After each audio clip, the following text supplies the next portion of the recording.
Happy Wednesday. How's everybody doing? We're doing fine, Professor. Thank you very much. Right? Yes. Okay. For those of you who weren't here last time, this is the class webpage. It's on the web. It's not on Blackboard. The URL at the top is how to find everything. Syllabus is required reading. Please make sure that you read the syllabus because a question will likely come from it on the first exam. I posted last night the highlights and links to the videos. Anybody have any troubles or issues with any of those? Any problems? I had inadvertently posted a couple that I'm not even quite sure how I did it. Sort of a mishmash page of things from my eCampus class and also last year that made it onto there. And so people are asking me questions about what about the assignments that they ask about, etc. This class doesn't do assignments. eCampus does assignments, and that was a remnant of that. So I fixed that, removed that. The thing about assignments was right there. So the eCampus students don't have recitation. They do assignments that they turn in, and you guys get to go to recitations. A lot of questions about recitations, and the simple bottom line is recitations are required. The more you miss, the worse your grade will be. Can't make up recitations. So if you miss one, it's not going to kill your grade. If you miss 5, that's going to affect your recitation grade. So that's what it comes down to. Let's see. So last time I got started on talking about solutions, aqueous solutions, pH, and today I'm going to talk about that in some more depth. And I'm going to talk about buffers. Buffers are very important considerations for biological purposes. If I have an unbuffered solution and I add protons to it, the pH of that solution changes drastically, very quickly. If I add the same thing to a buffered solution, the pH changes very minimally and keeps the pH fairly constant. That's pretty important, okay? Because as we shall see, keeping pH relatively constant is essential for biological systems. The reason it's essential for biological systems, it can be said in one word: proteins. Okay? When we change the pH of a solution, we change the shape of the protein. And as I said last time, structure is essential for function. When I change the shape, I change the structure, I change the function. Generally, as I change the pH very wildly, I will, in fact, lose the structure of the protein that's necessary for the protein to function, and I'll have a dead protein. So just as we wash our hands with detergent to denature proteins and kill cells, and just as we use heat to denature proteins and kill cells, so too if we change the pH drastically, we will kill cells. Since this is our body that we're talking about, we don't want to kill these cells. These guys are pretty important to us. So we have to have buffers that keep the solutions that are in our body at a relatively constant pH. Okay? That's pretty important. If we don't do that, we're going to have significant problems. So let's go back and talk and think a little bit about buffers and pHs and solutions and so forth. Now, I started last time and I pointed out that, of course, all of you know that pH is the negative log of the hydrogen ion concentration, and that the POH was the negative log of the hydroxide ion concentration, and the P, Kevin Ahern, was the negative log of the Kevin Ahern concentration, and the negative pKa, the pKa was the negative log of the Ka. These are pretty straightforward things. You also note, that you remember from freshman chemistry, that pH plus POH equals 14. Okay? If I have the pH of a solution, I know the pH of the solution is 4. Therefore, the POH of that same solution is 10. Okay? They have to add up to 14. Very straightforward. That's the relationship. The POH of a strong acid will be high because the pH is low. Okay? Now, most of the things that we're concerned about in biological systems are, in fact, not strong acids. They're not strong bases. And as I said earlier, we're going to use the base on exactly one item in class this year. And what was that? What are we going to use the term base for? No. Base is used for strong bases. Okay? Things that accept protons, we're not going to call bases. We are, in fact, going to call them salts. And I'll show you why and how, and that helps you to keep track of things. Okay. Excuse me, I'm fighting a cold. All right. So my favorite weak acid that we talk about in this class is acetic acid. I abbreviate it as HAC. Okay? H referring to the proton that can come off. AC referring to what the proton is attached to. So when I have what I call the acid in this solution, the acid is always the molecule that has the most protons. Underline that. If you want a definition that you might have to regurgitate, there's one you might have to regurgitate. The acid is always the molecule that has the most protons. The salt, by contrast, is the molecule that has lost the proton. So in this reaction, in this solution that I have HAC going to H plus and AC minus. The acid is HAC, the salt is AC minus. And then you say, what's a proton? What's the proton then? The proton's a proton. Okay? So, get proton being acid out of your head. Protons are associated with an acid. Protons are what give an acidic pH. Okay? But the acid in a weak acid system is HAC versus AC minus. Well, then the question arises, well, how do I know if I have a weak acid or a strong acid, or what is it do I have? Okay? You'll notice I didn't say anything about weak salt or strong salt. That's because there's no such thing. By the definition I gave you, the salt is something which has lost a proton. That's all it is. So in this class, we basically have to be concerned with weak acids and salts. Now, this guy right here is a weak acid because if I put it in solution, it will not completely dissociate. About a third of you are going to forget that. Okay? About a third of you are going to forget that. It's a weak acid because it doesn't completely dissociate. A strong acid is something that completely dissociates. HCl, for example, is a strong acid because if I put 10 million molecules of HCl in solution, I will get 10 million molecules of H plus and 10 million molecules of Cl minus, meaning that none of it remains as HCl. It completely dissociates, it completely comes apart. If I take 10,000 molecules of HAC and I put it in solution, I get one of them that becomes H plus and one that's AC minus. The other 9,999 will be HAC. Clear? It's weak. It doesn't give up protons. If I did 10,000 molecules of HCl, I'd have 10,000 protons. I don't have that here. Okay. Now we're going to see that weak acids are absolutely essential for buffering. Absolutely essential for buffering. I haven't defined a buffer for you yet, so I should. A buffer is a system that resists change in pH. It resists change in pH. We're going to see how that plays out in just a little bit. Okay? So in this system, the buffer is called an acetate buffer because that guy right there is acetate. It's an acetic acid acetate system. Okay? Notice that a buffer system contains a salt and a weak acid. A buffer system contains a salt and a weak acid. Now, that's very important. Okay? Very, very important.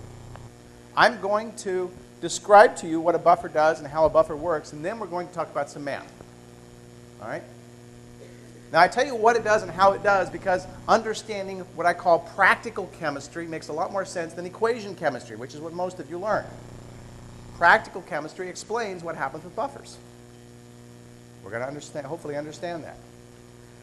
Let's imagine, if you will, that I have a buffer system that has 5,000 molecules of HAC and 5,000 molecules of AC minus. I have equal numbers of those two molecules. Okay?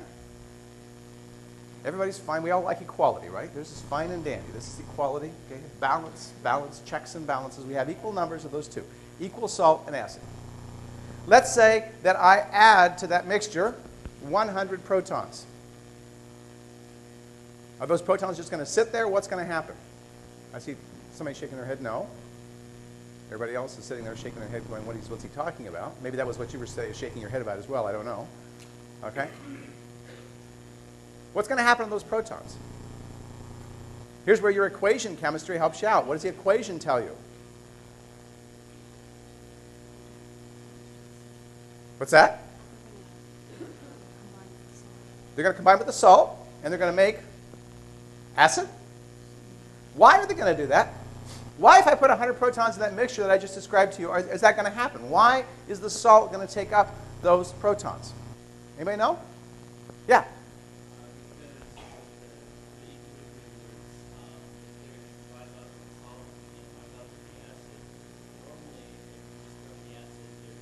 You threw in that protons, you mean? See, you fell into it.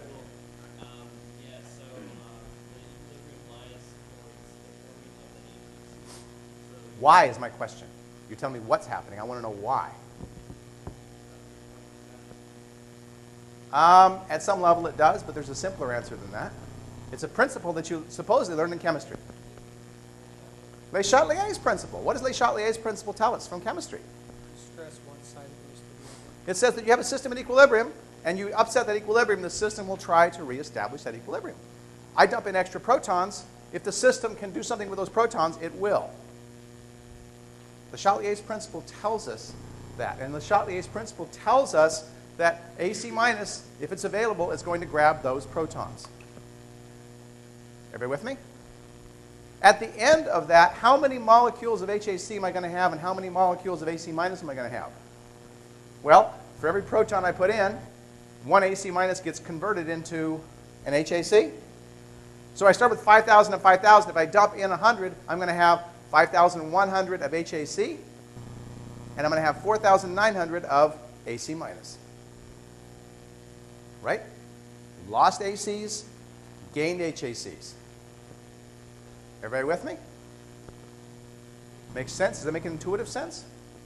Okay? That's practical chemistry. All right? You can see what's happening there. You have to memorize an equation. The equation told you which direction things were going to go, but that's really the only purpose that the equation had. The practical chemistry was that Le Chatelier's principle tells us those protons are going to be gobbled up, and we're going to make HAC.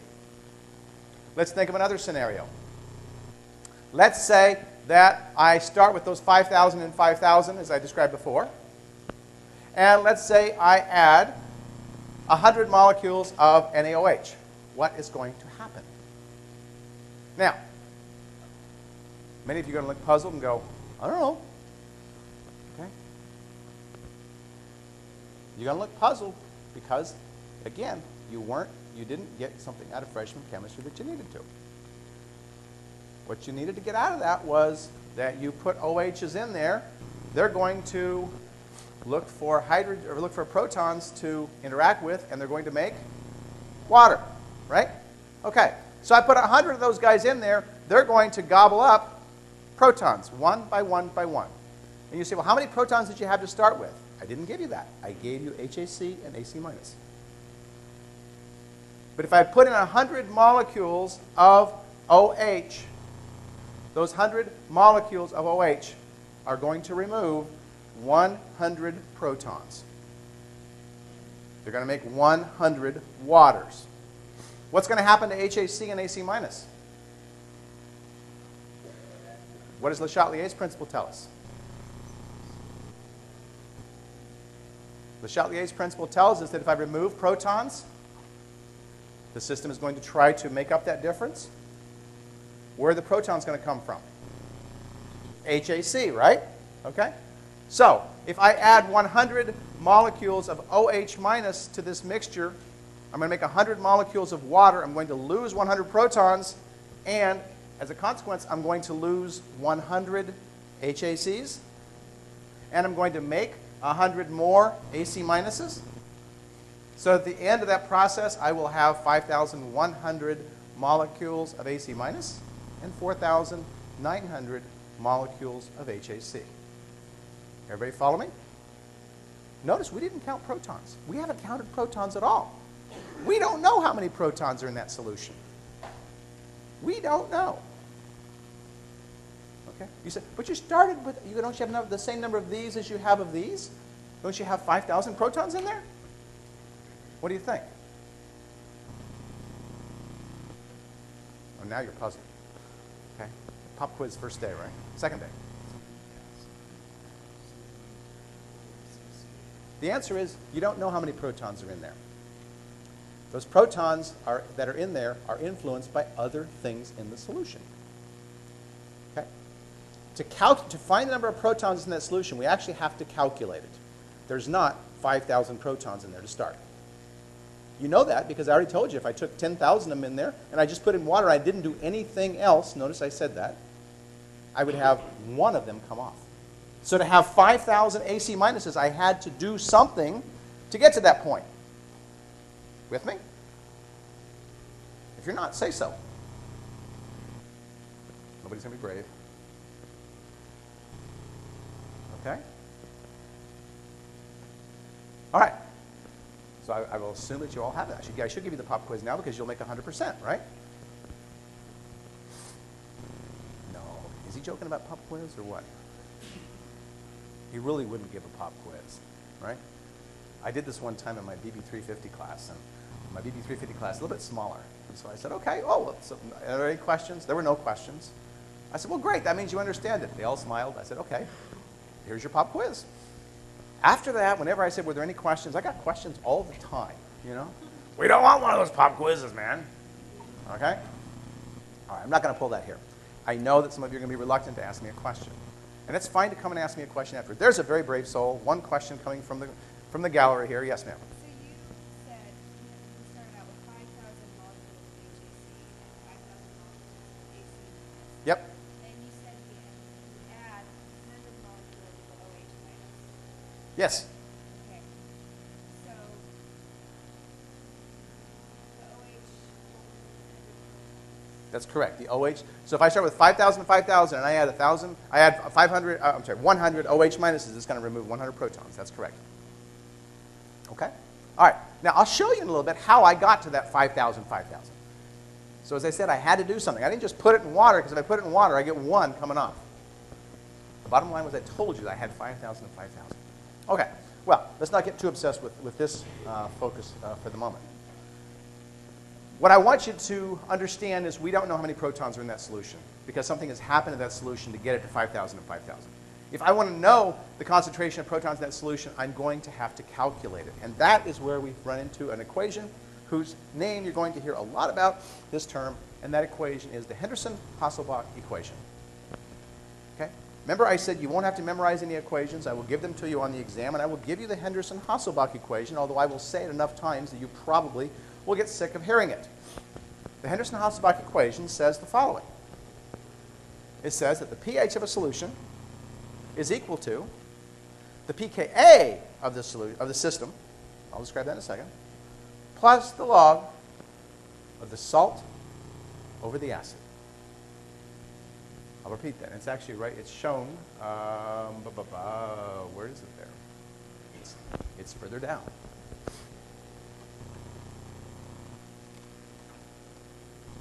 There is the Henderson-Hasselbalch equation. pH equals pKa plus the log, in this case, of AC minus over HAC. In general terms, it's equal to the log of the salt over the acid. Okay? I write in general terms acids as HA. When I write HA, I'm talking about a weak acid. When I write A minus, I'm talking about its salt because it's lost that proton. Okay? By the way, you won't have to memorize pKa's either. I'll give you those if you need them. If you need them. You won't always need them. Okay? Now, what that equation tells us, first of all, is that there's a relationship between the pH of a solution and the amount of salt and the amount of acid that's in that solution. That's what that equation tells us. The other thing that's in that equation is pKa. And the pKa, you're going to want to remember this because you're probably going to forget it. The pKa of a system is constant. So when I'm talking about an acetate buffer system, it's a constant. That value is 4.76, and no, you won't have to memorize that. 4.76 is the pKa of the acetate buffer system. I'll explain what pKa means in a second. Okay? I said last time that the pKa was a measure of the strength of an acid, and I said that the lower the pKa was, the stronger the acid was. But for the moment, 4.76 is simply the pKa of that acetate system. It's a constant. It means that if I have that acetate system way up at pH 13, the pKa is still 4.76. If I have the pH down at 0, the pKa is still 4.76. It doesn't matter what I do to the solution, the pKa remains constant for that system. That's the one thing that's not going to change. Okay? I didn't notice that should say, notice up here this carries over from pH equals, okay, pKa, right? There's pH equals all that. All right. Now, in practical terms, what does this mean? All right. Let's say I have a solution that has, well, let's look at this log term first. Okay. Most people's notion of logarithms is something that they punch into a calculator. Because what does a calculator give you? It gives you numbers. Calculators don't give you any meaning. And numbers have meaning. The reason I don't let you use a calculator on the exam is I want you to have meaning for your math, not numbers for your math. Okay? So you're going to understand the meaning of numbers as we do this. The logarithm. What is the logarithm term? Okay. Let's say I've got log of salt over acid. Notice this is the concentration of salt divided by the concentration of acid. That's what those brackets mean around them. Okay? Let's say I've got a solution that's got a pKa of 4.76, just exactly like acetic acid that I just talked about. Let's say that I have twice as much salt as acid. Is the pH higher or lower than 4.76?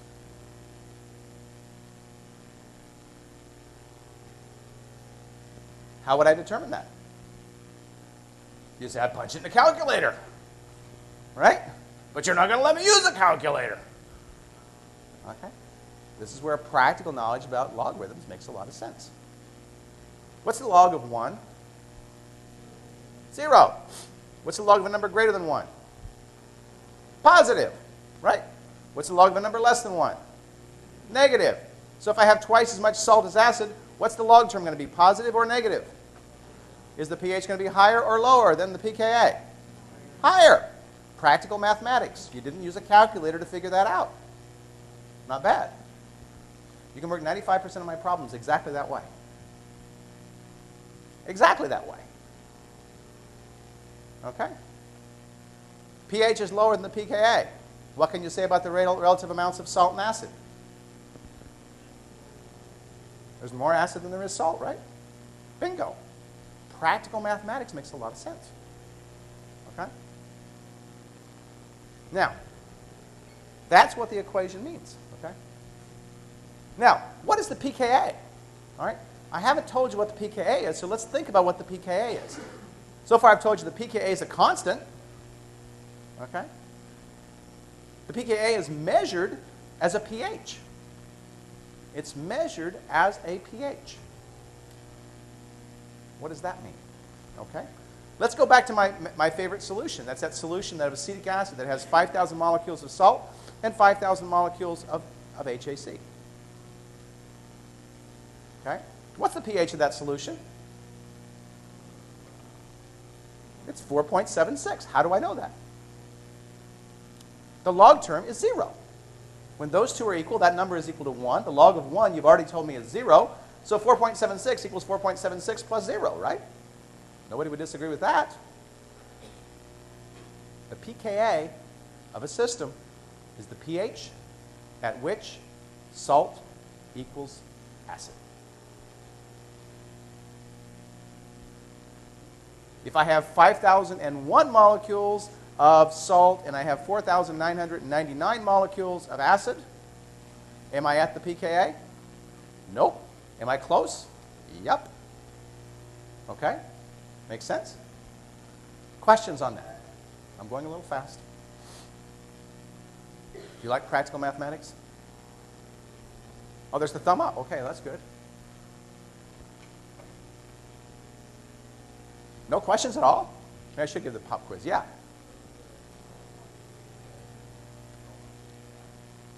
That's right. Yes, ma'am. Sure. So the pKa is the pH at which salt equals acid. Technically, it's the concentration at which the salt equals the concentration of acid, but since they're in the same solution, the concentrations have to be the same if the amounts are the same. Yes, ma'am.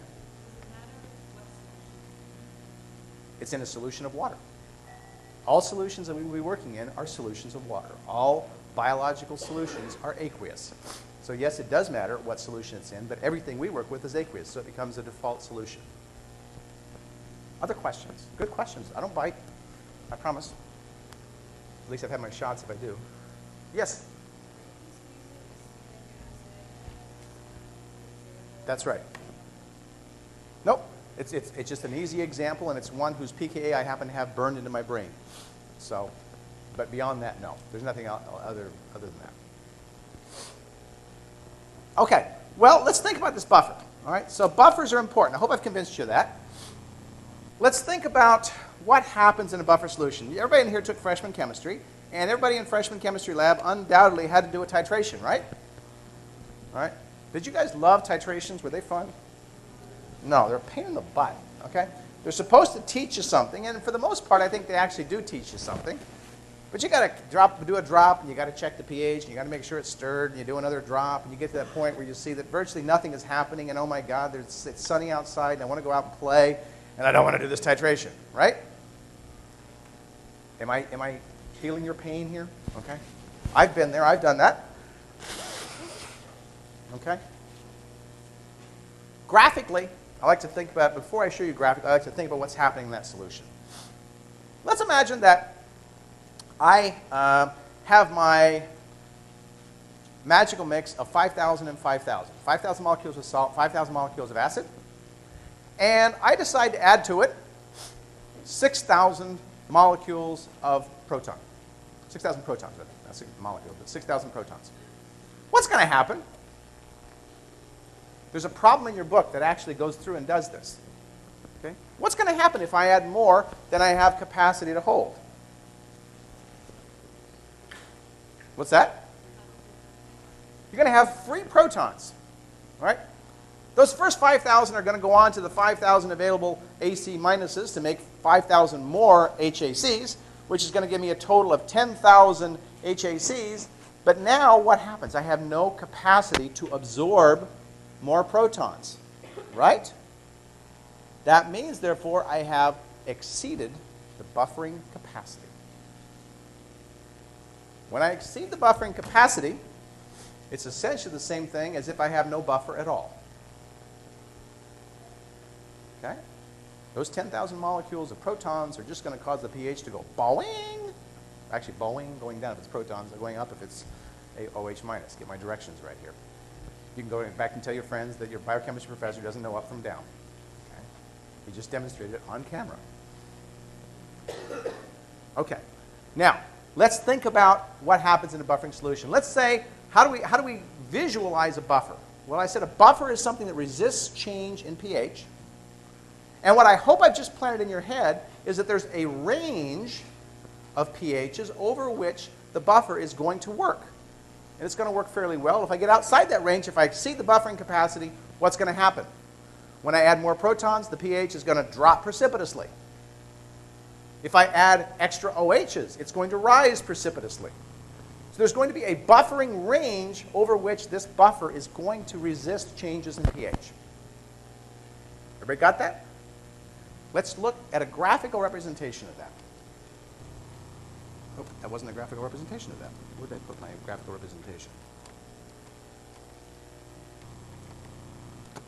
Oh, come on, Ahern. Here we go, right here. This high-quality artwork was generated by me because your book's too stupid to put a simple graph in there. Okay? Your book is very good in many ways, but one of the ways it's very stupid is in dealing with buffers. All right? So, here is a representation of what's happening in a buffer. I need to explain to you what's going on here. The tendency of most of you is to probably do what you're starting to do right now. You're going to write it down, and you're going to say, that's a really cool shape. I'm going to remember that shape, and that's all I'm going to remember about this. Because most people take graphical information, and they remember it as shapes. I'm a graphic learner. I'm a visual learner. Okay. Visual learning implies more than just visuals. It means learning. Okay? You need to learn what this graph tells you. Now, it's more than just a sort of a sideways S. Okay? I'm going to tell you in words what this graph tells me. And I hope it tells you the same thing. It says that at very low pHs, pH down around 0, I don't have much buffering capacity. This buffer doesn't work very well down around 0. How do I know that? Visual learners? Increases fast per what? Per amount of OH I'm adding. How do I know that? Look at this. From left to right, a very tiny step, the pH jumps 1 pH unit. Left to right, another tiny step, it jumps another pH unit. From left to right, I have to go much further to get that next pH unit. Okay? Each of those were equal amounts of OH added. Okay? Each of those were equal amounts of OH added, but the pH change wasn't as drastic in each case. In the last case, in fact, the pH was resisting change. This particular guy has a pH of about 2.5, a pKa of about 2.5. Okay? About 2.5. It's pKa. How did I know that? Because I looked at this graph and I said, this guy is resisting change in pH. Look at all these hydroxyls I've added and look how very little that pH changed in that time. The midpoint of that must be the place where the pKa is. Now, how did I know that? Another thing about pKa is that the pKa is the pH at which the buffer has maximum buffering capacity. Yes, the pKa is the pH at which the buffer has maximum buffering capacity. Now, you're going to write that down and memorize it, and that's fine. I'm going to tell you it makes intuitive sense. At maximum buffering capacity, based on what I've just told you, you know I've got 5,000 HAs, or not HACs because this is a different one, but let's say 5,000 HAs and 5,000 A minuses because I have equal amounts of salt and acid. It means that if I add a proton to that solution, I've got 5,000 A minuses that can gobble it up. If I add an OH to that solution, I've also got 5,000 HAs that can give up a proton. Okay? Maximum ability when I have equal numbers of the two to juggle what I just told you. Add protons, add hydroxides. And when I add hydroxides, I'm basically subtracting proton. That's basically what I'm doing. Okay? So, if I started with a solution that was 1 molar HA, okay, how many moles of OH minus would I have added by this point right here? How many moles of acid, of OH minus would I have added at that point? I hear 1. I hear 1/2. If I add 1 mole of OH minus, what's going to happen to what I started with? If I had 1 molar HA to start with, what's going to happen? Aren't I going to make 1 molar A minus? How much HA am I going to have left? None. Is that maximum buffering capacity? No. Maximum buffering capacity occurs when I've got equal amounts of HA and A minus.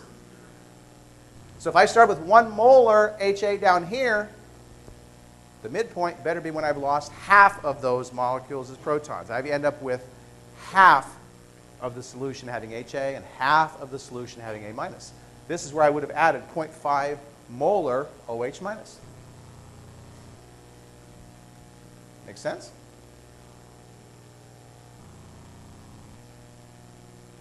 Question? Hey. Yeah.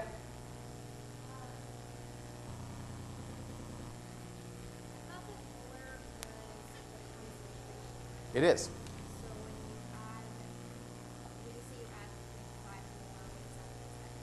Okay. I add enough material to add so that the solution becomes 0.5 molar OH minus that I've added.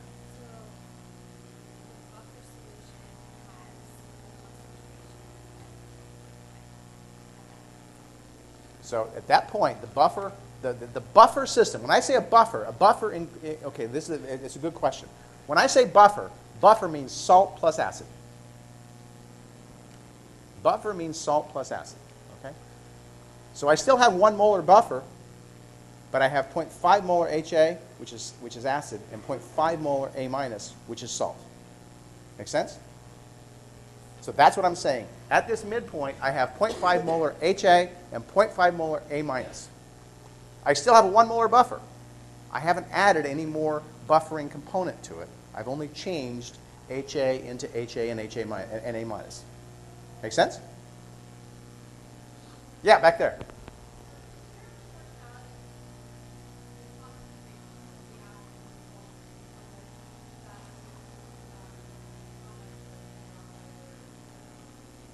I'm not sure what you mean by proportionality. What do you mean?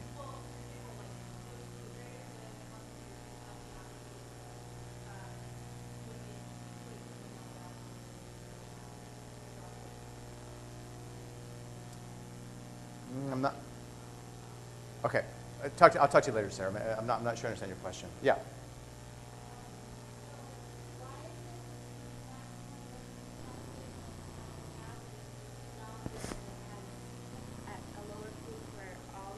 Okay, let's go to the extreme. So her question is, why is the maximum when it's half and half and not at a lower concentration when I've got more salt? Okay, so let's go over here where I've got a lot less salt. Okay, let's say that I, at that point, can either add OH minus or H plus. If I'm over here and I add H plus, add a little bit, it's going to come down a pretty good amount. If I add a little bit of OH, it's going to go up quite a bit, and that's not buffering. Okay? Way over here, it's mostly A minus. Way down here, it's mostly HA plus. So the capacity, the ability to absorb protons or give off protons is maximal when I've got equal amounts of the two absorbers or giver-offers. Make sense? Yes? Yeah. So if I gave you the molarity of the salt and the acid, and I gave you the pKa, it's just a matter of plugging in the equation. pH equals pKa plus the log of the OH minus over the HA. And you say, but I won't have a calculator. Right? That's because you're driven by numbers. This is why practical mathematics makes much more sense. The answer to that equation would be, let's say I had twice as much salt as acid, for example, 2 molar and 1 molar. pKa of 2.5. The answer to that problem on the exam would be pH equals 2.5 plus the log of 2 divided by 1. That's the answer. Okay? Because I know you can plug it into a calculator. At least I hope you can plug it into a calculator. Okay? So you're not going to have to crunch any numbers.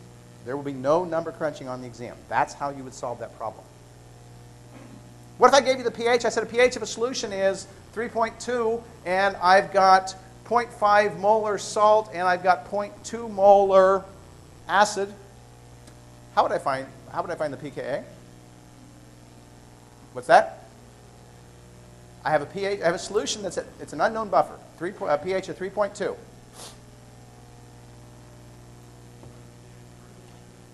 I'm giving you the pH first. Okay. 3.2. I've got 0.5 salt. I've got 0.5 molar salt. I've got 0.2 molar acid. What's the pKa? pH minus that log term, right? Bingo. One equation, one unknown. The place where people run into trouble is they try to do one equation, two unknowns, and you can't solve those. Practical mathematics. Recognizing what will work, what you've got, the tools you've got will really get you where you need to be. Okay? Other questions? I see a few worried looks. Okay? Now, one of the things that happens is it's very easy to get up and mouth like I do. I'm a big mouth up here. Okay? Get up here and talk and talk and talk and talk. And we'll see, especially as we get in and talk about mechanisms and things like that, that you can throw a million words at something when you can sit down at yourself and look at it on a piece of paper and write it out, and you realize it didn't take a million words to do it. There are some things that are better done on pencil and paper than they are with words. And this is one of those examples. I'd like you to sit down. That's why I gave you some practice problems. That's why there are practice problems that are in the book, and that's why there are TAs to help you with those problems. It's why also you're required to go to recitation so that you do get exposed to working on and learning those problems. Okay. Other questions? Okay, let's make it more complicated. That's what professors are always supposed to do, right? I was just beginning to understand this, and he turns around and makes it complicated. Okay? Let's make it a little bit more complicated. How can he make it more complicated? I don't already understand, man. Okay, now he's going to make it more complicated. Well, not in terms of calculations. We're just going to complicate it in terms of the buffer. Okay? Most buffering systems aren't like this, at least in biological systems. And the reason that they're not is that they usually have more than one weak acid within them. Amino acids, for example. That's what we're going to be talking about starting on Friday. Amino acids have two components. At a minimum, some have 3 that can lose protons. Okay? 2 components, not 1. Oh, man, so this is going to be the square of complication. All right? I have to take this complication and square it. No, you're not. It's actually quite simple. Each component in a molecule has the ability to lose a proton. And I've told you that each one of those acts as a weak acid. That means that each component is going to have its own pKa. Now, for those of you who like shapes, you'll probably get this part real quickly and easily. Okay? What's the shape of the plot of this curve going to look like? Is it going to look like this? If I titrate an amino acid? What's it going to look like? Yeah. It's going to be stairs. Okay? So I'm going to see a hump for the first pKa. It's going to go up, and then I'm going to see a hump for the second pKa. Right? That's exactly what I'm going to see. And each hump corresponds to what value that we've been talking about? pKa. So I've got a pKa1, I've got a pKa2. Okay? Now another thing to think about with graphs, before I let this graph go, is if I ask you to draw a graph on the exam, okay, a lot of you are just going to draw that shape, and you think that's it. Graphs have no meaning unless they have axes that are properly labeled. Okay? A graph that's a shape, that could be plotting number of hairs on Kevin's head as a function of the point in the term. Okay? That graph is probably going to look different than a pH graph, right? I lose hair during the term, guys. I worry about you guys. Okay? But when I'm plotting pH against amount of OH added, as I am in this case, that's what that curve is going to look like. Oh, so all I have to know is that for a titration. Well, let's see. Here's a titration that your book does. Looks very different. But in fact, it's also a titration. What are they doing in this case? Why does it look different? They're adding acid. They're starting with a solution that has no protons on it way up here. That's what you see there. It's missing a proton. They're adding acid. There's that flattened out region. There it is right there. That shape of that curve looks very different. But right there in the middle, what do you suppose that is? The pKa of it. Okay? Now, I want you guys to think about, these are a couple of cautions. Okay? These are a couple of cautions. There's a term, there's 2 terms that you didn't learn in chemistry. All right? One, and both of them you think you know. All right? The first term is neutral. Okay? We say neutral, pH 7, right? That's what neutral means. All right? For water, pH 7 is neutral. If I had pure water, I'd be talking about a nice neutral solution. Neutral has no meaning when I'm talking about other things. We don't use the term neutral. Get it out of your vocabulary. The second thing people didn't get in freshman chemistry was the term equilibrium. And this I don't totally blame on chemistry. Okay? Equilibrium, and we're going to hear a lot about this term, does not mean equal amounts of stuff. It does not mean equal amounts of stuff. Underline that. When a solution is at equilibrium, that doesn't mean I have equal amounts of salt and acid. No, no, no. Okay? A solution is always at equilibrium. I can disturb that equilibrium, but the equilibrium will be almost instantaneously reestablished. Okay? Now, remember that. You're going to want to tell me later that equilibrium means equal amounts of the 2. You're going to want to tell me that neutral means pH 7. Okay? So 2 caveats there, right? Everybody with me? Okay. Now, before I got off on my bender there, I got to think about what point I was getting ready to make. There's my pH. Okay, pH versus amount of OH added. So I started with everything with the protons on and went up. Okay. In general, this is what I use as example titration plots. And you said we're going to have a set of stairs that go up there. Okay. An amino acid has a carboxyl group and it has an amine group, and both of those can give off protons. A carboxyl group and an amine group, both of which can give off protons. The carboxyl group is the more acidic of the two.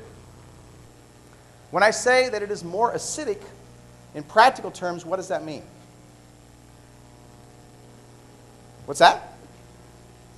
pKa is lower, and its pKa is lower means what with respect to being a strong acid? Well, they both give off protons. I've already said they both give off protons. And I hear people saying it gives off protons more readily. What does that mean? No. Okay? A stronger acid means that it gives off protons more readily at a lower pH than a higher pH. So something that has a low pKa means that, let's say, for example, I talk about the amino acid alanine. Got two groups. Got a carboxyl group, got an amine group. The pKa of the carboxyl group is about 2.2. The pKa of the amine group is about 9.0. All right, you got these in your head? Carboxyl group, amine group. You want to write down the structures? COOH is a carboxyl group. You should know that from organic chemistry. When it loses a proton, it becomes COO minus. The amine group can have NH3 plus, because the other bond is attached to something else. Or when it loses the proton, it's NH2 with a charge of 0. So NH3 plus is the acid form of the amine group, NH2 being the salt form of the amine group. Okay? Now, if I am at pH 2.2, I want you to tell me what the relative amounts of COO minus and COOH are. Equal amounts of the two, right? pH equals pKa, I have equal salt and acid, right? What about the NH3 and the NH3 plus and the NH2? How would I know? How would I decide? Now I got puzzled looks. Won't it be equal of those two too? No. At what pH will those two be equal? 9, right? I'm below 9. All right? So you're going to guess and you're going to say, well, probably I've got more with the proton on. The answer to the question is that's correct. But the best way to solve a problem is not to try to reason it out in your head, but instead to use Henderson-Hasselbalch Equation. Okay? The Henderson-Hasselbalch Equation right here, which tells us the pH is equal to this plus this. pH is way below the pKa. pH is 2, pKa is 9. What do I have more of, AC minus or HAC? Well, when I bring 9 to the other side, this becomes a negative number. And for this to be a negative number, that log term must be a negative number, which means I must have much more HAC. The amine group is mostly, or HA in this case, is mostly HA. It hasn't lost the proton. It's therefore not a strong acid because I told you a stronger acid would lose a proton at a lower pH. All right, so these equations in real terms can tell you real things. And I want you to use equations in that way. If you use equations to answer problems, to use the information instead of thinking of an equation as something that you memorize or something that you punch into a calculator, you're going to be way better off. And if you have trouble doing those, come see me. I will sit and go through with you one by one with these in slower detail than I'm doing here. We're a minute early. Should we finish a minute early? Okay.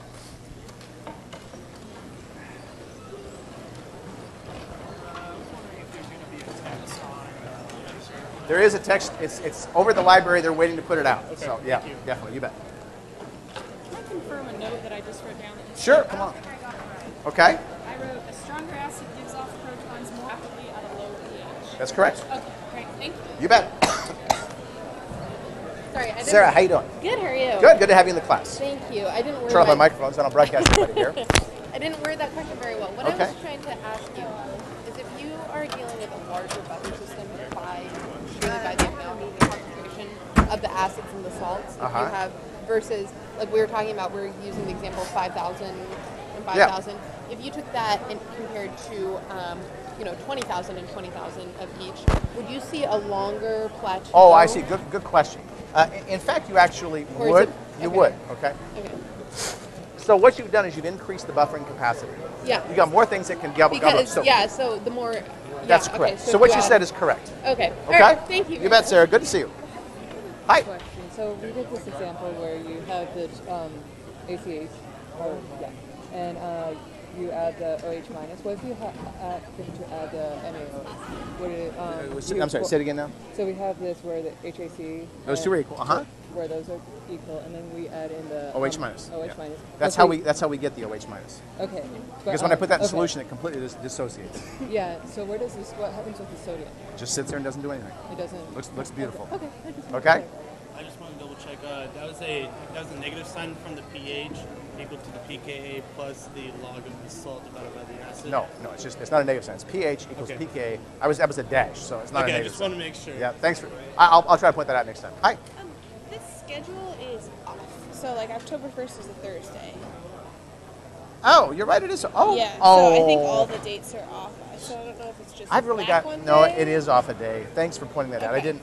When somehow I got a hodgepodge of things that are there. I'll fix that. So everything will just be one day later. Everything's one day off from that. That's correct. Okay. That's for the calendar. Yeah. Okay. How you doing, Steve? Pretty good. Good. Go ahead. A buffering question. Yeah. So before you get to the buffering range, Yeah. so everything is in the acid form, Yeah. and then you add. Well, all- mostly. I mean, it's getting more and more. Right. So Right. you're adding, but as you're adding OH, Yeah. it's taking away H's. Protons. Yep. Taking away protons. So Let's go back up here towards the camera. You want to follow me up, Steve? You have a question too? I do. Okay, just follow me up. Yeah. Go ahead. I'm sorry. okay, maybe I just answered my own question. So as you take the proteins away, Protons. then you're making all the little You're making A all the minuses, salts. right? That's exactly Okay. right. So as you Okay. start pulling that off, what happens is you start losing HAs and you start making A minuses. So then you get to eventually the point where they're equal, and then you start having more A minuses than you have HAs. Right? Make sense? Say the last part again. So you start out with everything with HA, you start pulling protons off, you get more and more A minus. Right. You get to the point where you got equal amounts of A Right. minus and HA. You keep pulling protons, you get more A minus than HA, and eventually you get all A minus. Right. Right? Gotcha. Got it? Right. Clear as But mud? A minus is salt, right? That's right. So that's not. So when you're. So you keep adding OH, and that's not a pH